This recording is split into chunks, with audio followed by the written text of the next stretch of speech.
Hi, I'm Sinta Ebersohn from Get Up and Grow, the online community where we cultivate resilience in all aspects of life. And as you know, I'm always hunting down those interesting and stimulating conversations, especially on the challenges that most of us face every day. With me here today, I have Vanessa Victor and Becky Smith, and they are all the way from Auckland in New Zealand, from Remarkable Minds. And we're here to talk about neurodiversity and all that it entails. Vanessa and Becky, thank you so much for agreeing to chat with me, and welcome. Thank you. Thank you so much. We're so passionate about spreading awareness about neurodiversity. And I think resilience is a word that you actually need, whether you're the parent of a neurodiverse child, whether you've found out you're neurodiverse yourself, it really resonates. So we're really excited to be here. Absolutely. So a little bit of background. I am a late diagnosed adult with dyslexia and ADD. So I didn't find out about my neurodiversity until my early 40s. My journey with and once I got that, it was kind of like all of these things started making sense. It was like I got the manual for me. I'd always felt like I couldn't do things as well as other people, or I was always running late, or all these different things. And then I got my diagnosis and I was like, that's why I do all these things. But my journey with neurodiversity actually started with my son. And I just had this beautiful, bright, gentle, kind, lovely boy, and he went to school and he just couldn't read and spell like other children. And that started my whole journey on neurodiversity. So I'm now a trained Davis dyslexia, attention mastery, and autism facilitator. And I'm co-founder of Remarkable Minds with Becky. So that lovely little 7-year-old all those years ago has really started my passion. Yeah. No, he's not 7 years old anymore, though, is No, he? he's not. Fantastic. And I can't wait to hear all about that journey. Yes, journey is the word, absolutely. Yeah. So Vanessa and I have actually been friends for 20 years. Okay. So we know each other very, very well. And I've seen that journey taking place, going from when we used to live together in the Middle East, when Vanessa was chaotic and late, like you're saying, always sort of, missing appointments, and to how she is now, which is a completely different person. So there's definitely been a journey. So I'm neurotypical. I'm not neurodiverse. I'm the neurotypical part of our business, but I have a lot of neurodiversity in my family. I have 2 neurodiverse kids. I have a neurodiverse sister, father-in-law, husband. Everybody in my family pretty much is neurodiverse. So I also had the experience of my children going to school and it not going brilliantly. And so that led me to then explore that a little bit more and find ways of managing and coping that. And then when we moved to New Zealand, I trained to be a life coach, and I work with adults mainly with dyslexia and ADHD to help them sort of understand their challenges, work through their negative self-beliefs, and come out the other side and thrive. So that's what we're all about. It sounds wonderful. I'm very curious to learn more. But as I'm listening to you, I'm hearing this neurotypical, neurodiverse. And I'm starting to think there are probably more neurodiverse people than we are aware of. And maybe we should do away with all those words. We're all neuro-unique, for lack of a better word, It's incredible how diverse we actually are. And we're not aware of that. And this week is Learning Disability Week. And I have an issue with the term learning disability. I'm working quite hard to move away from that term. I think we must get rid of it altogether, because we are so wonderfully unique, each one of us in our own way. And if we could be, allowed and supported to discover our unique ways, life would be so much easier, right? That'd be amazing. And you're so speaking our language. And I was going to touch on terminology. There are so many different labels and terms that you'll hear. And I actually really like neuro-unique, because in fact, we are all neuro-unique. No 2 brains are exactly the same. True. We tend to use neurodiverse because that's the term that I prefer. So like you, I really don't like the disability or the kind of that deficit model of looking at a learning or the way that our mind operates. But so I tend to use neurodiverse because it just acknowledges there's a lot of diversity, and we tend to use neurotypical because that's what a lot of the studies and the literature will say. But neurodivergent is a term that a lot of people prefer. Neurospicy, neuronormal. I mean, this language is really evolving. It is. It's changing all the time. It's really difficult to keep up with all the language. It does change all the time. But I think for us, we just go with what feels right for us in our environment and the people that we work with. And we're not about the labels. We're not about sort of categorizing people under headings. We're about looking at the whole person and looking at, as you say, the uniqueness of the person and what their challenges are, what their talents are, and what works for them as an individual. It would be my dream for school to operate like that. Wouldn't it be amazing? Wouldn't it be wonderful? It would be phenomenal. And I think the whole term learning disability or, you know, dyslexia or specific learning disability or attention disorder, you know, everything about it is really negative. And in fact, there's a stat that we quote, which has come from a study that Richard Branson did in his Made by Dyslexia charity. And in the workplace, 97% of people think dyslexia is a negative thing. 97%. You know, I'm not surprised because we, like you said, we're using the terms dis in front of everything, disability, deficit, disorder, all those things are very negative. So if we start with the basics, how do we differentiate between neurotypical and neurodiverse? And I know it's complex, but can you perhaps in a nutshell just tell us how are they different? And how are they the same perhaps? No, well, neurodiversity is a cognitive difference. So it's a difference in the way that the brain processes the world in general and around us. So you can see we often show fMRI scans from the Yale Center for Creativity, which actually shows the different parts of the brain that are being used by a non-dyslexic and a dyslexic reader when they're reading, and it's completely different parts of the brain. The neurodiverse or dyslexic person uses the right hemisphere of their brain to read in order to enable them to read the words on the page, and so that is the center for creativity, for imagery, for visuals. So the neurodiverse brain is a visual brain, and that's the same no matter what the neurodiversity is. No matter what the label is. So it just is a different way of processing the world using a different part of the brain. And I think, you know, we get that neurotypical label from, so that's using more the left part of the brain here. It's the left-hand side. But I think because when you go into school, it's all about measuring you. It's all about reaching these expected markers in an expected time frame, and they are measured against the neurotypical normal, so standard. So a neurotypical child will learn in a very consistent way, linear way, will remember by rote, repetition works, they'll be able to learn by sound. That neurodiverse child, as Becky said, is accessing a different part of their brain, the right-hand side of their brain. So they learn completely differently. They learn through experience. They learn through doing things. They learn from creativity. You know, they're much more in tune. There's much more empathy and kindness. And all of these kind of more creative elements are natural talents in that neurodiverse child.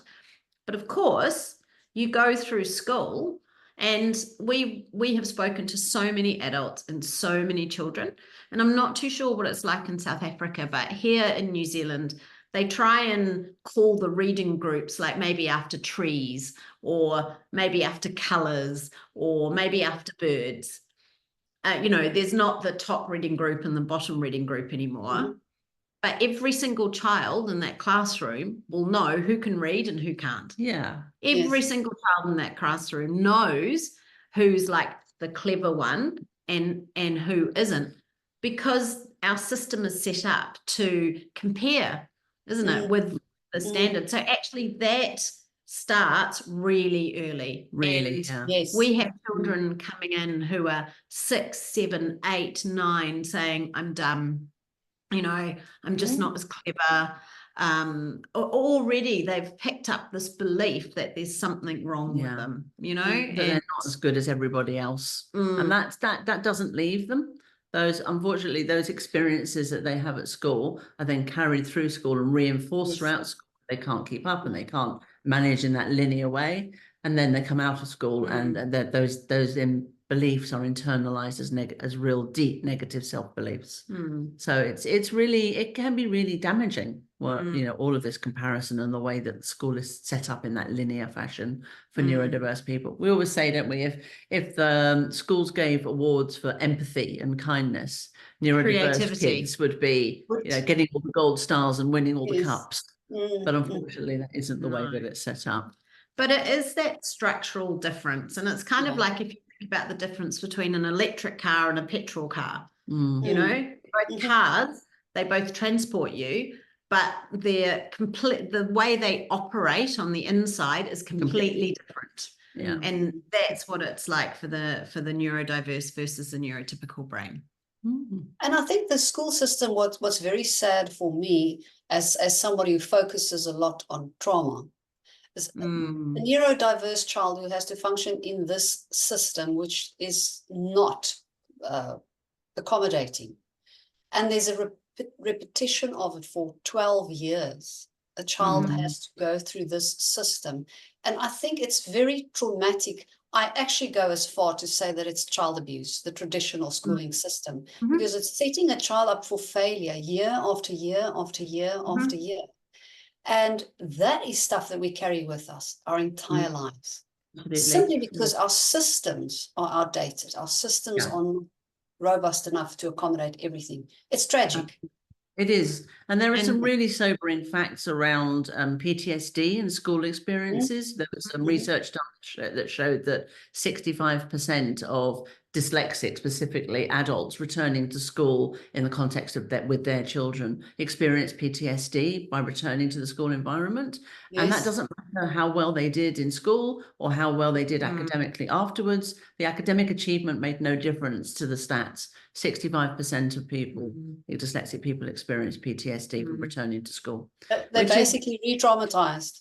Exactly. Which is just horrendous, isn't it? And there's, I feel like we're quoting loads of stats, but anyway. No, that's great. That's great. Please share them with us. There's another stat that says, on average, a dyslexic or ADHD child throughout their school career is told 20,000 times that they've got it wrong. Wow. 20,000 times over their school career, they hear, no, you haven't got that right. No, that's wrong. But and I'm sure, you know, as you know, they internalize that as I'm wrong. It's, you know, you can't separate that from developing sense of self, especially as a child. So it can be really, really hard. And I think it's quite interesting because when my own son was diagnosed with dyslexia, I was just like, oh, there's the reason, you know, like there is a reason that he isn't learning to read and spell. And I was kind of talking to him about, oh, this is amazing. You know, it's a real superpower. And, you know, look at Richard Branson and Thomas Edison. And it just means that you're amazing at building Lego, but, you know, maybe reading isn't going to be your thing. And then probably about 18 months later, I kind of, you know, had my own discovery about my dyslexia. And I was so ashamed, I didn't tell anybody. I didn't tell my parents. I didn't tell my friends.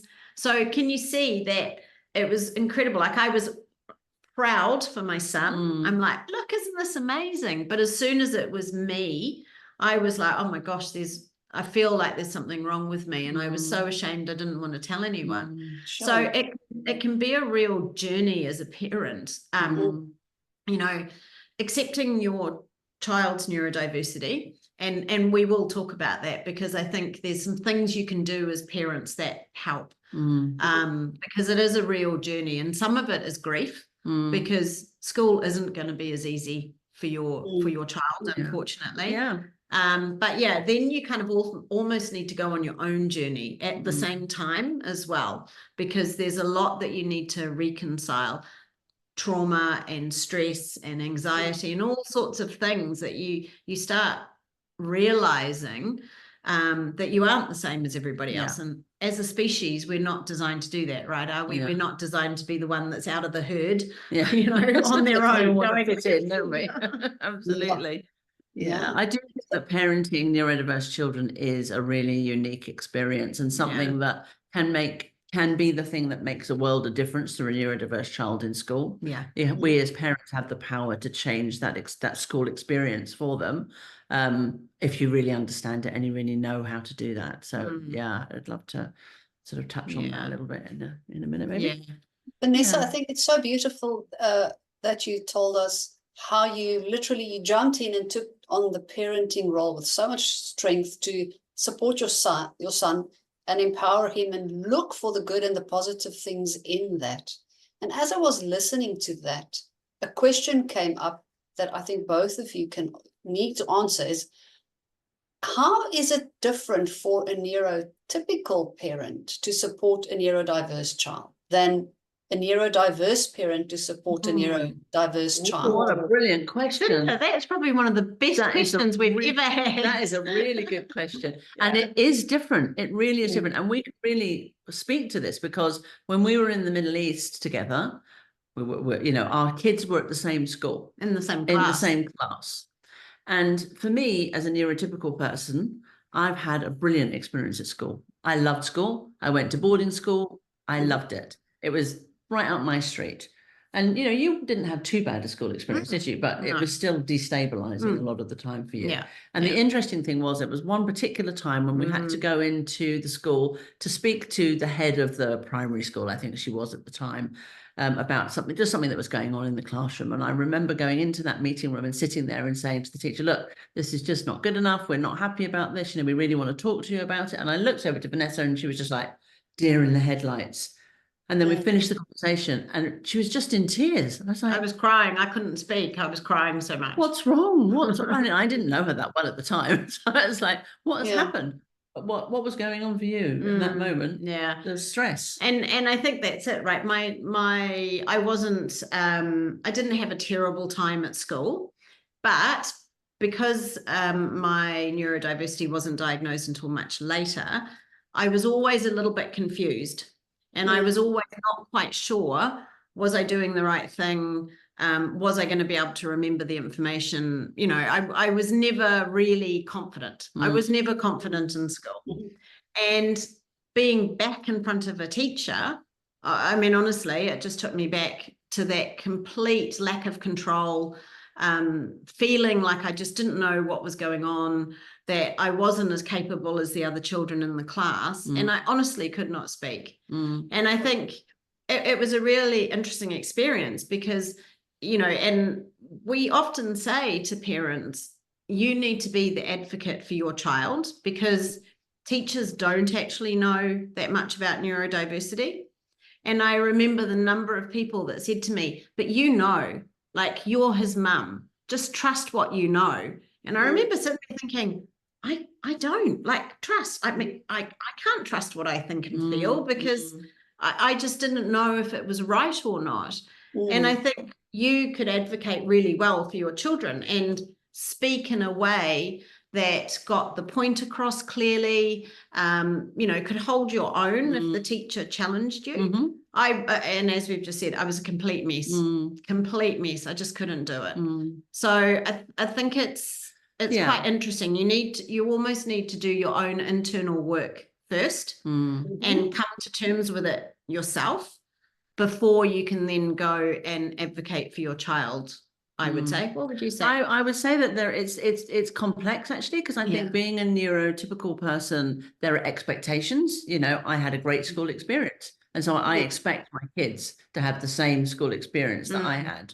And when that doesn't happen, when I'm reading with my little boy and he can't read the word the, or he can read it on one page and then he can't read it on the next page, I'm like, what's wrong with him? What's the matter with him? You know, why can't he do this? And then the frustration builds up and the sort of aggravation. It's like, well, he's just not trying hard enough. He should be working harder. God, for goodness sake, why can't you remember this? You know?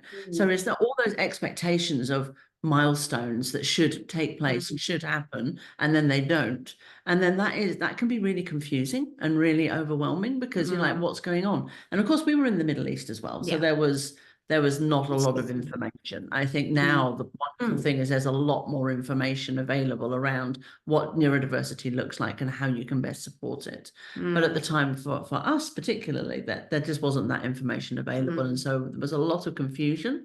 And I think a lot of having to let go of expectation, which is really, really difficult, especially for me. I'm quite an academic person. You know, I've got a degree and I went to uni, and I like to learn. I'm always on a learning journey all the time. And for me to accept that that was not going to be my children's journey was quite difficult, I have to say. And as you say, grief, you know. So yeah, I think it's definitely a difficult experience, no matter whether you're neurotypical or neurodiverse. Understanding it and coming to terms with it can be really challenging. Yeah, I would agree. And I would say letting go of expectations is probably one of the biggest things that I would say as a mother to another mother is probably the most powerful thing you can do, but it's also the hardest thing.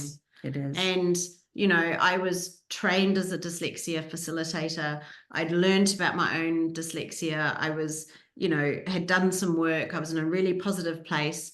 And my son was about to start high school. And I can remember it to this day. I was trying to like prep him for going into this bigger high school. And I was kind of saying to him, you know, like, I think we need to maybe do some work before you go to high school, and just, you know, get you up to, you know, a place where you're happy with. I was being very gentle about this conversation. But I don't know if you have much experience with 13-year-old boys, but, you know, they're a different breed. And so I thought, right, okay, I'm actually going to be really direct. I'm actually going to really say it exactly how it's going to be. So I said to my son, okay, so, because he didn't want to do anything, right? It's like, it's the holidays. I don't want to do any work. And I said, okay, have you thought about how it's going to feel when you're in that classroom and you're the person that can't spell and you're the person that can't write very well?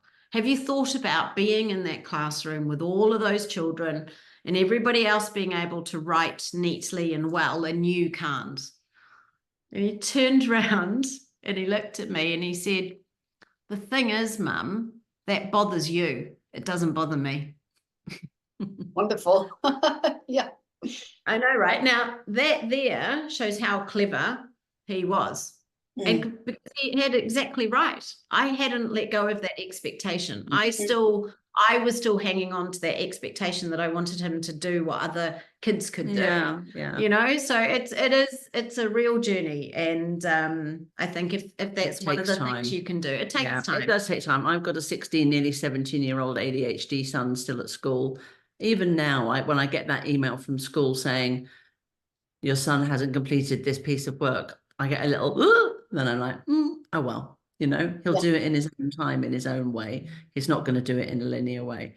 So it's just, it takes time. It really does take time. Yeah. And and learning about it. Yeah. Well, it seems like there's a lot of, like you said, personal, internal work to be done. Getting the diagnosis is shocking for most of us initially. And then there's a process of getting over it. I'm curious to know also a bit more about the grief.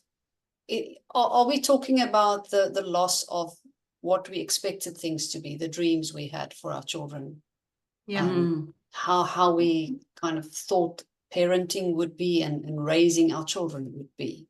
Absolutely, absolutely. Exactly what when our kids go to school, we have expectations that, you know, they might not be top of the class, but they'll probably do okay, and you know, they'll pass all these assessments. They probably won't have to be held back a year. They'll make a nice group of friends, and you know, we have all these expectations for the process of education for our children. But when you have a neurodiverse child, they don't often sit within those parameters of those expectations. Yes. And they will behave differently. Their achievements will be differently. They might get held back a year. They might not make lots of friends.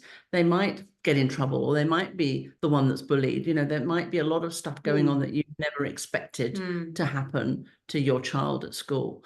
And I think you do have to deal with that process of accepting your child for who they are, rather than who you want them to be or who you thought they were going to be. And that is like a grieving. It's like grieving your expectations and what you thought was going to happen versus what actually is happening. And that can be very difficult, especially we find in families that are high achieving. We deal with quite a lot of families who are very high achieving, and then they have a neurodiverse child who struggles in that academic environment, and they really, really don't know how to manage that. They really don't know how to deal with it, and don't understand why their child would be not achieving in the same way that they have achieved at school. You know, we all want more for our kids than we've got for ourselves, don't we?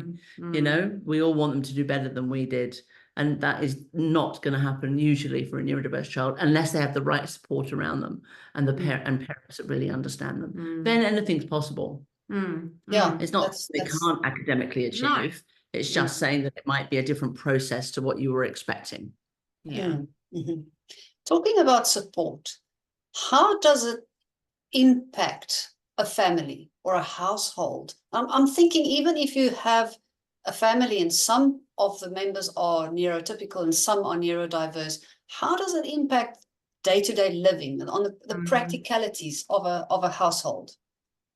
Gosh, you're asking great questions. Yeah, so my boy's father is very neurotypical, and he didn't do well at school until he decided he wanted to do well at school, but then he could. Like, he literally said, I remember thinking, oh, I could do this. I just need to put the effort in. And all of a sudden, he, then went on to achieve really well and get a degree and go on to have a great career.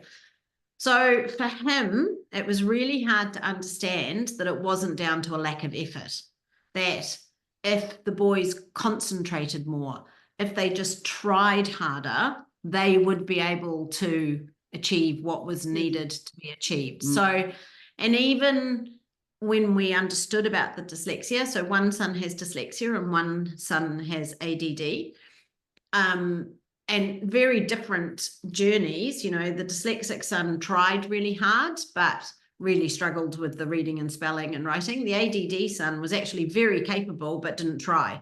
So it was like chalk and cheese, right? But the ways of handling it were very different. And I think we always say to parents, your child is exhausted by the time they get home. Yes. They are absolutely exhausted. Homework, I wish I had taken this approach earlier.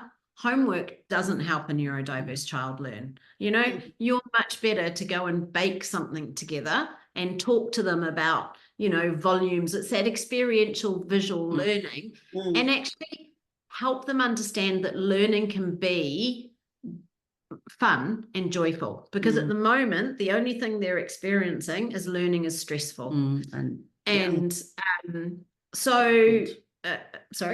difficult. And difficult. Yeah. So the expectation, it's hard on a family dynamics. It's really hard. And our family dynamic was that I was the one that was at home looking after the kids, trying to do the homework and things. And of course, I couldn't do it. I was like, I'm 36 years old. Why can't my son read that? And then I'd try to sound it out and I'd be like, well, that doesn't make sense. I didn't know how to teach my son because I didn't realize how dyslexic I was. So then that created a lot of stress. And unless you have that support around you, it can be tricky. And I know for us, we were in the very fortunate position where I was literally taking my son to after school you know, extra lessons in this, and we'll go and do extra things in this. And now, I mean, I remember sitting there in one place and he literally rolled his eyes. And I just thought, what am I actually showing him here? I'm actually showing him that we're taking him to another specialist to try and find out what's wrong. We're taking him somewhere else because he's not actually okay as he is, you know? Yeah. And that journey between the expectations of the neurotypical parent and the neurodiverse parent is complex. And as we've said, the neurodiverse parent has a lot of emotional baggage. And what we see a lot happening now is parents are discovering their own neurodiversity through their children's diagnosis. So it is hereditary. Dr. Nelson Daughter, who's a neuropsychologist pediatrician, has said it's 60 to 70% down to genetics. So there is a high chance that if your child is neurodiverse, one or other of the parents are neurodiverse, and that brings a different slant. It does. What would you say? As you're talking about that, I'm sort of thinking that the most important thing, I think, when you're dealing with a neurodiverse child is to protect your relationship, because I think that they're dealing with so much stress and anxiety at school. And although we might be experiencing our own stress and anxiety about how they're progressing through school, allowing that to determine your relationship is really damaging. So we deal with a lot of neurodiverse adults who have had very negative experiences of school and have also felt like their parents thought they were stupid and not capable and not able to do what they wanted to do. And I think that is like the double whammy of negativity. It's like, you know, you've got a really hard time at school and you're having a really hard time at home. So for me personally, in my household, it has been my absolute priority to protect my relationship with my kids so that they know that I've always got their back. I'm always on their side. And I'm the one that's going to stand up for them at school whenever they need someone to stand up for them. And that's not always easy because, you know, school is a very kind of structured environment. And if you don't tick the boxes and work in the way that they want you to, they don't like it, you know, but you have to be, as a friend of mine said to me, if you're the squeaky wheel, you get the attention and you get to more easily protect your children. So that's always been my approach.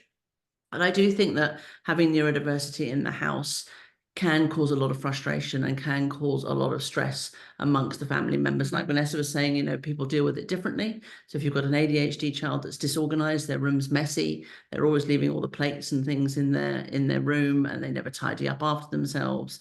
And that can be really difficult to manage, you know, and parents are often looking for solutions of how do I get my child to tidy up after themselves? Well, if they're ADHD, it's, you know, that's a real challenge. So maybe let's not focus on that. Let's focus on something that they're really amazing at and get them to be really fantastic at that. Let's not worry about the dishes. Let's not worry about the, you know, messy bedroom. Is it really important? So I just think focusing on the things that are really important and allowing them to feel like they can flourish at something and having a great relationship with them is far more important than the tidy bedroom and the academic achievements. I love what you said about protecting your relationship with your child. That is very valuable, because I also see in many households and in my own experience, when everybody is different, especially children and teenagers, it becomes a challenge because you sometimes need to have different rules for them as well. You know, because some, like you said, a child who's just the untidy room and the weeks of dishes that are there is not even noticed. They're not even aware of, really. And it will be, I've had situations where siblings have to share a room and the one is neurodiverse and the other one's neurotypical, and there'd be conflict because of the differences. So apart from parents having to educate themselves and do some work and learn some skills to manage this, siblings amongst each other also need to understand each other and to try and support each other. And I raised my own children from a very young age to create a habit of looking for the good things and the beautiful things and strengths in each other, and finding ways that they could complement each other and work together on things. And I think those are basic skills that every family needs, actually, and that's part of cultivating resilience. That understanding and that ability to overcome those gaps or the distances between us, you know, building those bridges. You're different, than I am, or your brain is wired differently. You can approach this differently. So if a certain situation presents itself, you're going to run ahead and I'm going to follow you. And if another situation presents itself, I'm going to take the lead and you're going to follow me because that's where I'm good at. It's just, it's very interesting with different brains. Yeah. And I love that you brought the siblings into it as well, because it is true. You know, you might have a neurotypical child and a neurodiverse child. And I know for us, what we started doing in our own family was, it was quite quickly, my younger son could read much more advanced, loved reading. His books were like chapter books, and my older son was still like not on chapter books. So we started talking about what they were good at, but making it about, oh my gosh, you're really good at reading, like it's great that you're so good at reading. Your brother, however, is actually really good at building 3D Lego models and sticking with it. So kind of, because I think sometimes as parents, we don't actually want to talk about the stuff that's not going well. And that isn't actually great for a neurodiverse child either, because they're not sure, so often as a neurodiverse adult and child, you're confused because you aren't taking in information in the same way as everybody else. And potentially, you're then having trouble reading or speaking or doing maths or whatever it is. And that causes a lot of stress. Now, nobody learns well when we're stressed, right? That's not neurodiversity. That's like human beings, right? We're not designed, when the stress kicks in. And I think, it can be a bit kind of, what's the right word? Shameful. It was like, I remember I used to try and hide my son's spelling lists because my younger son, because his words were so much more advanced than my older son's, but by hiding it, that didn't actually help. It was actually better to just, exactly as you've said, you're really good at this, you're really good at this. We don't have to hide it, let's just name the difference and name each other's strengths. But like I've said, the adult needs, you as the parent need to do your own work around your neurodiversity. And that is probably one of the biggest things, as well as everything that we're talking about. You have to make peace with your neurodiversity yourself, because until you can do that, you really can't authentically stand in front of your child and tell them that it's amazing, or advocate for them, or show them that it's okay to be who you are, when actually inside you're not feeling that. So true. Yeah, it makes sense. I want to take a moment and pause with dyslexia. One of my favorite books is The Gift of Dyslexia by Ron Davis. You mentioned earlier that you do the Davis method. Tell us a little bit about that. I've personally experienced it with a child I sat in on the process on the Davis training. So I know what it's all about, but please, for the purpose of everybody who will be watching this, tell us a bit about that and why that is so great for dyslexic people. Oh gosh, where to start?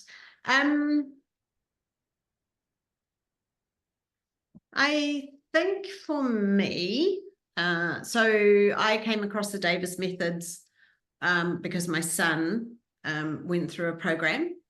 And at the beginning of the week, he couldn't read and spell. And at the end of the week, he could read and spell, which was phenomenal in itself because we've been trying for years.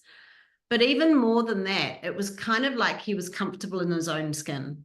It was like someone had kind of, he just stood a bit taller, and it was like he was okay to be him. So the Davis methods are holistic. They actually work with the way that a dyslexic, ADD, autism, whatever in your neurodiversity, they're actually working with the way that your brain already works. So they're very strengths-based.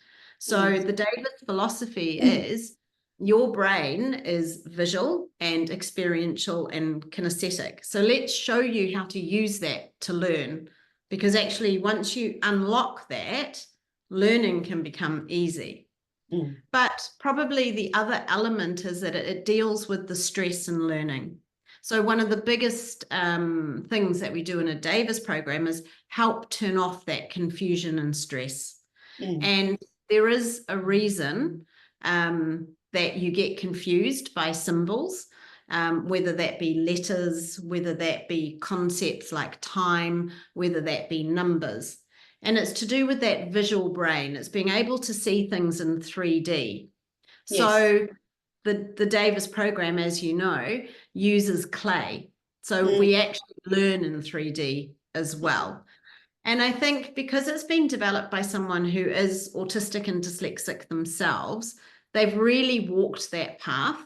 And that gives the program a kind of a depth and a emotion that a lot of other learnings don't do. It really is a whole person, holistic, transformative approach.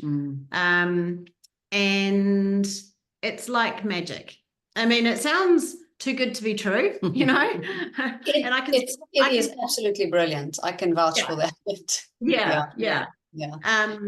But I think as well, Ron developed all these methods kind of before fMRI scans and before we knew as much as we did about the brain. So what's been really amazing is as information catches up, it's like all of the theories are being validated. And really, it's about seeing that client in front of you and their strengths, and all you're doing is helping them unlock it. And I think that's a different approach. It's like we're equals in this. I'm the same as you. I'm not up here and you're trying to come up here with me, you know?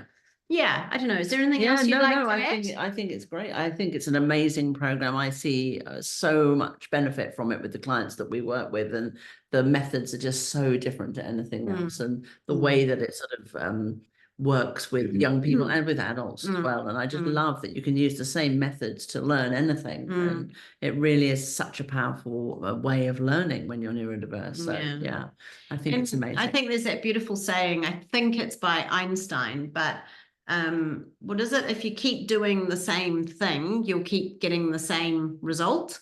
And I think that's it. We kind of get quite blinkered in terms of education and learning, don't we? Even as adults, you know, it's like if I'm going to learn something, I should read it or I should write it out or something like that, you know, whereas now I do like visual mind maps and I doodle and I make it in clay because I know that works for me, right? But it's almost like if it's not working, why not try and find something else that does? Because actually learning can be easy and joyful. You just need to find out the way your brain works. Talking about that, I think it's kind of ironic that Ron's knowledge was put in a book, which is one of the hard things for dyslexic people to do. And there is not that I'm aware of that much information out there with the internet that we have these days for dyslexic people to consume, that's in a format that's easier to consume. So I want to ask you to tell us a bit about your Resilient Minds program that you do. How is that different? Yes, it's very different because there isn't any reading. It's not a book. You see?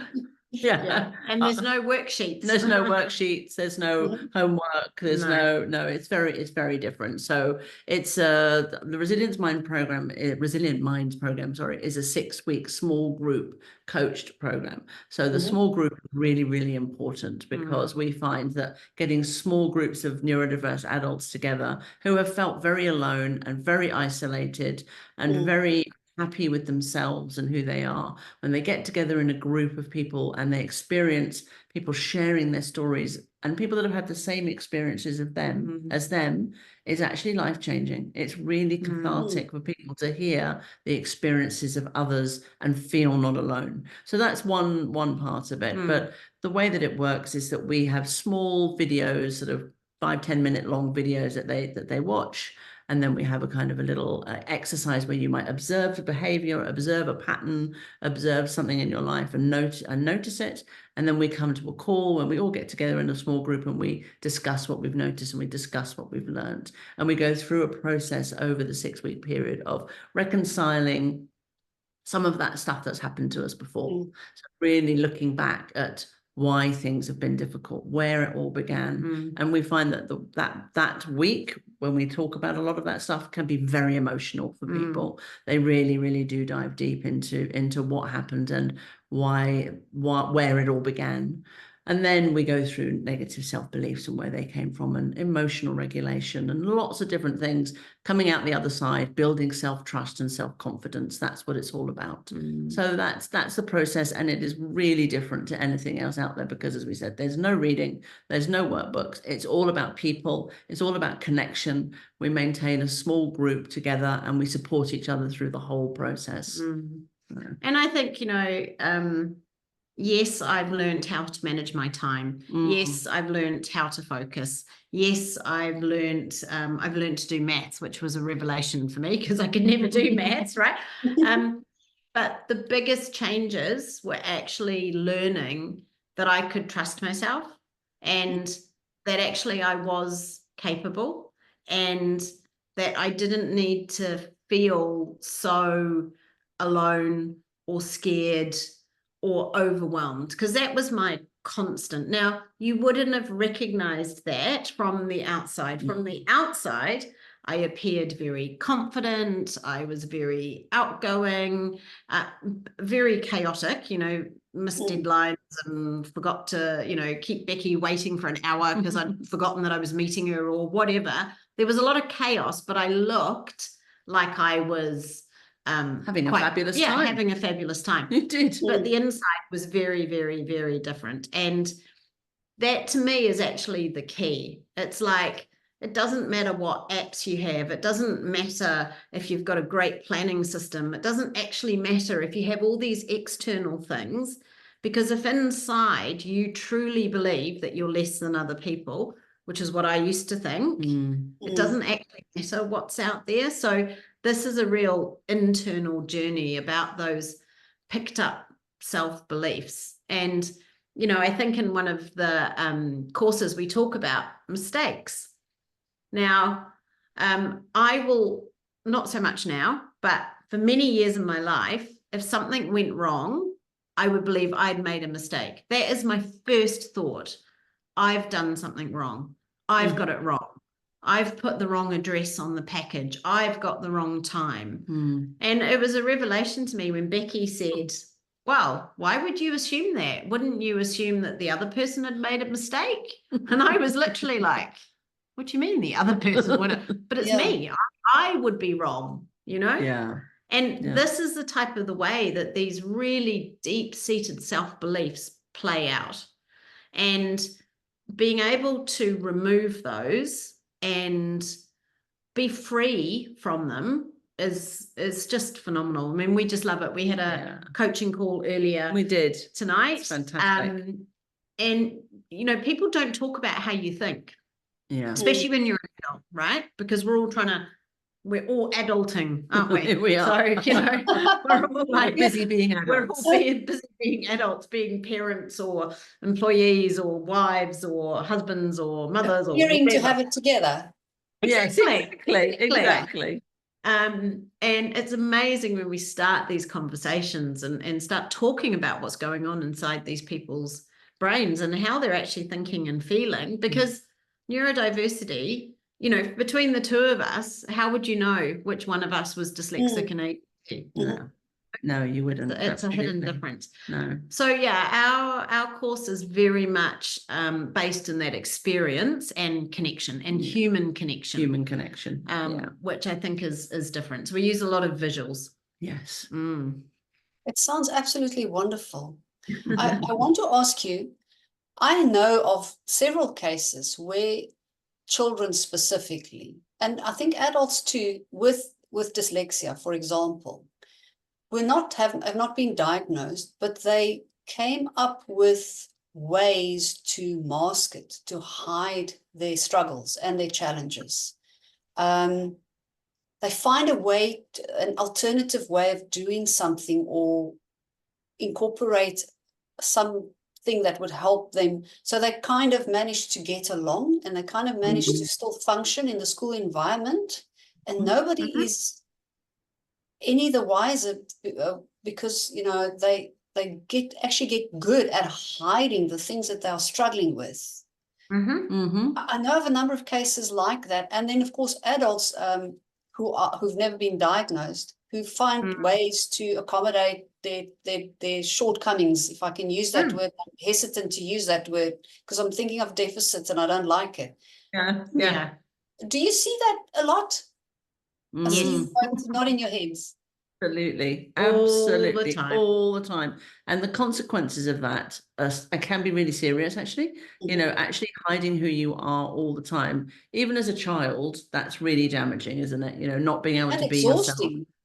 And exhausting. So we always talk about, when neurodiverse, I think you already said it, when neurodiverse kids come home from school, they are exhausted, they are done, because they've been hiding who they are all day. And that doesn't change when you become an adult. When you go out into the workplace, you're still the same person on the inside, but you're still having to find ways to appear to be the same as everybody else. Find ways to do the work that everyone's expecting you to do in a neurotypical way, when your brain is just not set up to work in that way. And that is equally exhausting and equally damaging, actually. And it's really something that a lot of neurodiverse people do. And you're right, there's a really high proportion of neurodiverse people that don't even know they're neurodiverse, but they are still masking all the time. They are still trying to be more neurotypical. And it's just not possible. If you're neurodiverse, you cannot be more neurotypical. It doesn't matter how hard you try. It doesn't matter how much effort or concentration you put in, you will never be more neurotypical. So understanding how your brain actually works and learning how to operate with it rather than against it is actually really empowering. And I think it's interesting because, you know, with all the clients we've worked with and I've worked with, you know, people pick up coping solutions, old solutions, I would call them. Yeah, it's their way of doing something. But the thing is, that actually puts you in a really vulnerable position, because maybe it works the first time, the second time, the third time, but then maybe it doesn't work for the next times. But you can't adapt because you're so like, but this is the way, this is my solution. You know, I'm going to hang on to this. So it can be really stressful for that individual, and not all solutions are great. So my son has developed one where he won't necessarily try or put himself forward because, you know, why would he? Because a lot of times in school he didn't achieve, he failed. So that's a solution a coping strategy we see a lot. Avoiding confrontation. You know, I always avoided confrontation because I could never get my words out in a coherent way to talk about what was really going on and what I was feeling. So therefore, I would just avoid confrontation. Now, that isn't a great solution, is it? And what we tend to find is people have this perception that neurodiversity is just about learning. And when you're out of that learning environment, it won't affect you anymore. And nothing is further from the truth. You know, learning, yes, kind of puts a magnifying glass on some of the areas, but you will have those challenges in all sorts of different areas of your life that you might not even realize are actually down to the way that your brain is working. And then you're trying to hang on to these solutions that maybe don't work. And then you start getting further along in your career, or you have children, or you have partners, and these coping solutions that you could kind of keep going previously then really stop working, fall apart, and you know that can happen as well. So I don't know how I do that. Hectic. So yeah, you know, I think the thing that I would like to share, because I know that we're getting towards the end, but the most consistent thing about neurodiversity is the inconsistency. So that's what's said. So no two dyslexics will be exactly the same. No two children with ADHD will be exactly the same. And that neurodiverse child or adult will also have a lot of inconsistencies. So some days their neurodiverse traits are worse, and some days they're not as bad. And that's all part of this mix of like not really understanding that actually it isn't anything that's wrong with you. It's the way your brain's processing information, because it isn't consistent. Nothing about neurodiversity is consistent. Yeah. I also want to just ask you, from a trauma point of view, something that I spend a lot of time teaching parents is the importance of helping and teaching their children from a young age to self-regulate when they are dysregulated. How do neurodiverse children regulate themselves? Is it different? Is it more difficult? What is your experience? Great question. Or adults, for that matter. Yeah. Do you want to go first? No, I think it is different, and I think it's very individual, actually. I think that the danger, particularly for ADHD people, is that the self-regulation can become harmful because there's the lack of dopamine, which is associated with ADD. So the activities that you might engage in to produce the dopamine that you need in your brain can become addictive and can become very harmful. And so that is something that we see a lot, the sort of the sort of association between neurodiversity and addiction. It definitely exists, and so that so those self-soothing activities can become dangerous and harmful if you're not really aware of them. So it's like about having a number of solutions, a number of different things that you can do, rather than really relying on one. And I think, yes, I think it's amazing if we could teach every child. I love that you're teaching children about self-regulation. But yes, it is different for that neurodiverse child. And remembering that neurodiverse child is usually more overcome by their emotions and might not be able to regulate their emotions quite as easily, maybe as a neurotypical child, or be able to communicate what's really going on. So a tool that we use is called the feelings wheel. So I'm sure you might have come across this. Yes.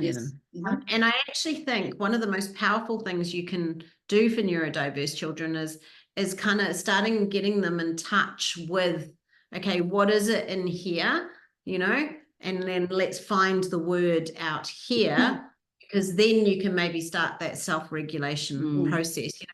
Understanding that amazing visual brain, neurodiverse children and adults can experience their thoughts like it's reality. So being neurodiverse is almost like we have AR in our brain.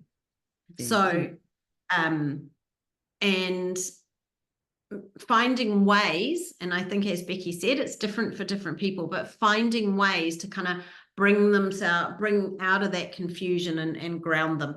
Breath, I would say, is a really, really good one. Tactile things for, it's kind of it's experiential and kinesthetic. That's the way I would say looking at self-regulation. And it's a really important tool, really important tool. I mean, in our Resilient Minds program, we are still sort of like showing adults with neurodiversity how to manage their emotions. So emotions for neurodiverse people is big. It's a really big area, and something that most of them aren't really to grips with, even in their 40s and 50s and beyond, So it's a huge area of I want to use the word education, but sort of like, awareness that needs to take place in order to be able to articulate those emotions. So, I totally agree with you. And I think, obviously, we do have there's a difference between someone kind of getting a bit overcome and then maybe going into the autism traits. There's a difference there. But I think if you know your child, and I think if you can learn some self-regulation strategies for yourself, that will really help. Because I know for me, I operated at such a level of chaos around my children. I was so stressed and anxious. They pick up on that. I mean, it's human beings, right? That's what we do. And neurodiverse people, in my experience, are much more empathetic and much more connected to other people's energy. So they feel it, they just don't realize it's not their own. So yeah, I think self-regulation is an incredibly important tool in the kind of kit of working with neurodiversity. Absolutely. Because you, as a neurotypical person, do you find that you kind of need to kind of did you ever feel like I often felt like my emotions would be driving my children's and my children's would be driving mine? No, not See, really. there we go. There's a difference. It's always been my aim to be as calm as possible around my children, because I think because I have an ADHD son who is chaos personified, and my older son is very, very empathetic and very, very sensitive. I've always been the one that sort of maintains the energy level at a kind of a calm, in a calm place, to sort of allow everybody else to be a little bit calmer in the environment, and to allow my older son to feel safe as well. So yeah, absolutely. Sure. I hope that helped.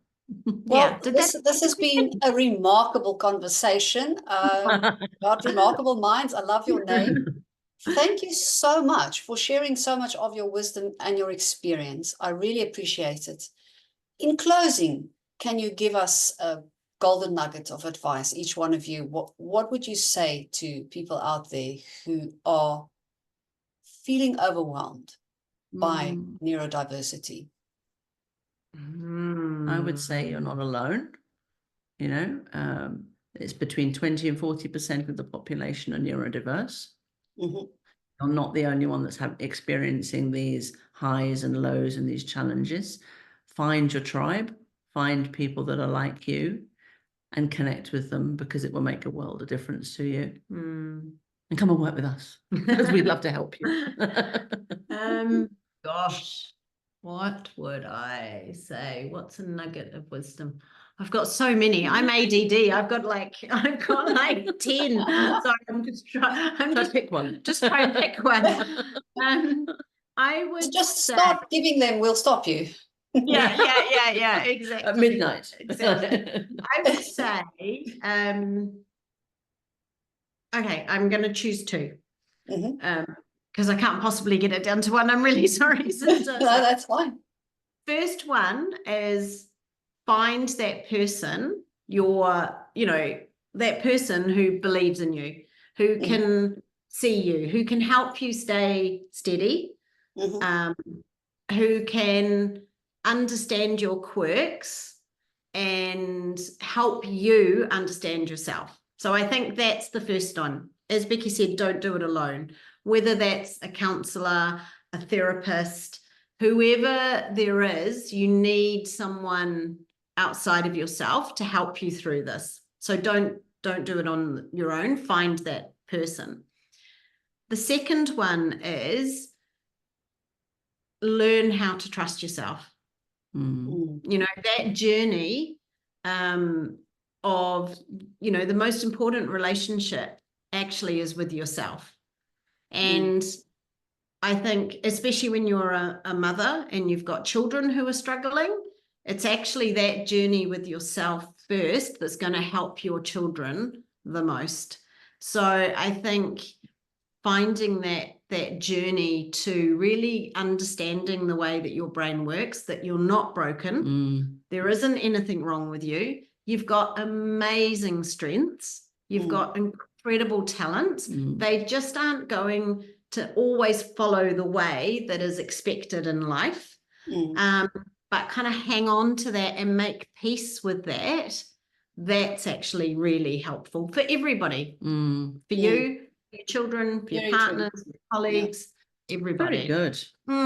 So that's probably what I would say. Thank you very much. And gratefully, the world is changing gradually, but slowly but surely changing to accommodate all the diversity, all the beautiful, incredible diversity that we do have. Yeah. Thank you so much. And I would really love to say, Sinta, I think, that neuro unique, absolutely, that's the way to think about it. Things are changing, but there is still a lot of shame around neurodiversity. And there's a lot of misunderstanding in education and workplaces and things like that. So I would say, it's great. Look up YouTube. Look at, TikTok, find the things that resonate with you and, and kind of start that journey. Think of it as like an exploration, I guess, because we are beautifully unique and we need more people who think and feel differently in the world. We do. And I love what you said, keep exploring. And that's what I always say in Get Up and Grow also. When life knocks you down, you've got to get up, learn from it and grow. As long as we keep on exploring and learning, we can do better all the time. Becky and Vanessa, thank you so much. I'm very grateful for this.